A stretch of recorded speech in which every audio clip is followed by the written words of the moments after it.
द्वितीय विश्व युद्ध का संघर्ष था जिसमें दोनों ओर भारतीय खड़े थे। ऐसा किस्सा आपने शायद ही कभी सुना होगा। ये युद्ध वर्ष 1944 में अंग्रेजी सेना और जापानी सेना के बीच में नागालैंड की राजधानी कोहिमा में लड़ा गया।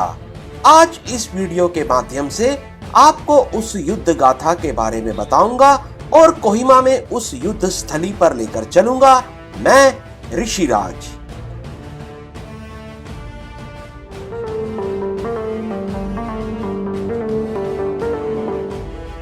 अपनी नॉर्थ ईस्ट की यात्रा के दौरान मैं दिल्ली से हवाई मार्ग द्वारा पहुंचा नागालैंड के दीमापुर।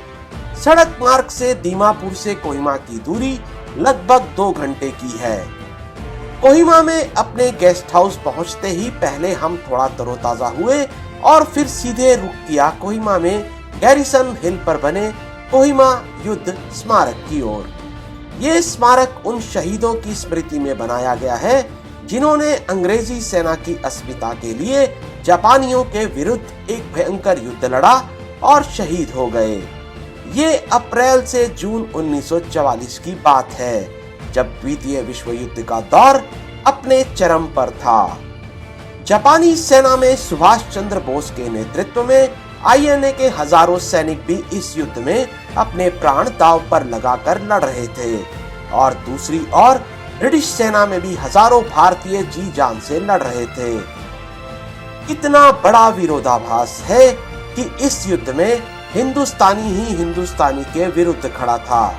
सुभाष चंद्र बोस ने ब्रिटिश सेना की ओर से लड़ रहे भारतीय सैनिकों से अपील की कि वो जापानी खेमे में आ जाएं ताकि ब्रिटिश सेना को मजबूत टक्कर दी जा सके।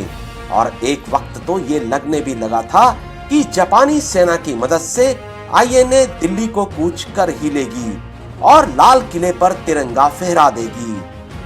ब्रिटिश सेना की ओर से लड़ने वाले भारतीयों ने अंग्रेजी हुकूमत का ही साथ दिया। अगर ऐसा ना होता तो भारत को आजादी शायद 1944 में ही मिल जाती। द्वितीय विश्व युद्ध में अंग्रेजी सेना के हौसले पस्त थे। उनकी आर्थिक स्थिति पर प्रश्न चिन्ह लग चुका था और जरा सा झटका ब्रिटिश एम्पायर को भारत से बाहर करने के लिए काफी था, लेकिन नियति को शायद कुछ और ही मंजूर था। अंततः मित्र देशों के सहयोग से इस युद्ध को ब्रिटिश सेना ने जीत लिया, लेकिन इसकी उन्हें भारी कीमत अदा करनी पड़ी। इस भयंकर युद्ध में ब्रिटिश सेना ने कुल 16,000 सैनिकों को खोया, जिनमें से 4,000 कोहिमा में मारे गए। जापानी सेना की ओर से लड़ रहे आईएनए के कुल 6,000 सैनिक लड़े, जिसमें से 2,000 शहीद हो गए। ये दरअसल अंग्रेजी हुकूमत के डिप्टी कमिश्नर का बंगला था जो गैरिसन हिल पर बना हुआ था। इस वॉर को ब्रिटिश सरकार टफेस्ट बैटल इन हिस्ट्री मानती है। जापानियों और आईएनए के सैनिक ये युद्ध तो नहीं जीत पाए, पर उन्होंने अंग्रेजी सेना को जबरदस्त चुनौती दी। इस युद्ध स्मारक का रखरखाव ब्रिटिश सरकार की कॉमनवेल्थ वॉर ग्रेव कमीशन रखती है। यहाँ कुल 1420 सैनिकों की कब्रें हैं और यहाँ 917 हिंदू एवं सिख सैनिकों का दाह संस्कार भी किया गया, जिनके नाम यहाँ स्मृति पट पर अंकित हैं। वर्ष 2019 में इस युद्ध के 75 वर्ष पूरे होने पर यहाँ एक समारोह का आयोजन किया गया, जिसमें युद्ध में मारे गए सैनिकों के परिवार वाले शामिल हुए। इस युद्ध में किस पक्ष की ओर से मारे जाने वाले सैनिकों को आप शहीद का दर्जा देंगे, ये फैसला मैं आप पर छोड़ता हूँ। शाम को नागालैंड के गवर्नर साहब के साथ मुलाकात करने का सुअवसर प्राप्त हुआ। हमारे पीछे जो तस्वीर लगी है वो कारगिल युद्ध के शहीद कैप्टन केन गुरसे की है। अमूमन किसी भी राज्यपाल के कमरे में हमें राष्ट्रपति की तस्वीर देखने को मिलती है, पर यहाँ किसी शहीद की तस्वीर को देखना अत्यंत सुखद लगा। गवर्नर साहब ने हमें नागालैंड के राज्य पक्षी हॉर्नबिल की लकड़ी से बनी प्रतिकृति भी भेंट की। रात्रि विश्राम के बाद सबसे पहले हम पहुंच गए हैं कोहिमा के हेलीपैड पर। यहाँ से पूरे कोहिमा का विहंगम दृश्य दिखाई देता है और अब यहाँ से हम निकल पड़े हैं कैप्टन केन गुरसे के पैतृक निवास पर, जो कोहिमा से लगभग 40 किलोमीटर की दूरी पर है। उनके इस गांव में एक स्मारक का निर्माण किया गया है। 1999 में कारगिल युद्ध के दौरान राजपुताना राइफल्स के कैप्टन केन गुरसे को तोलोलिंग पहाड़ी के नॉल फीचर पर तिरंगा फहराने का आदेश मिला।